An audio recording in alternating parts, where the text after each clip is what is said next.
প্রিয় মুসলমান ভাই ও বোনেরা, আসসালামু আলাইকুম। কেমন আছেন আপনারা?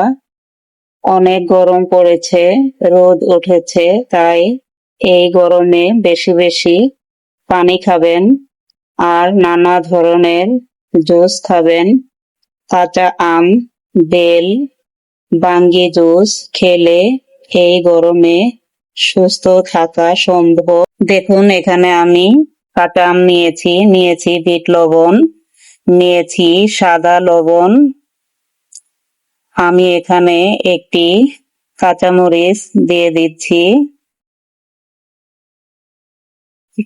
দিচ্ছি পানি। এখন আমি ব্লেন্ড করে নিব।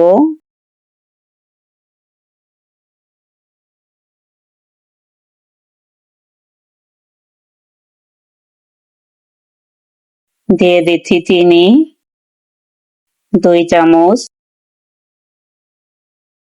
চিনি আর পানি দিয়ে আবারও ব্লেন্ড করে নিচ্ছি।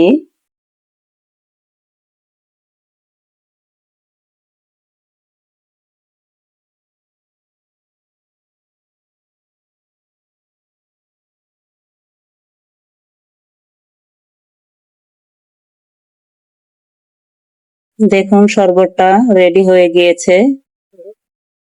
এখন আমি গ্লাসে ঢেলে নিচ্ছি।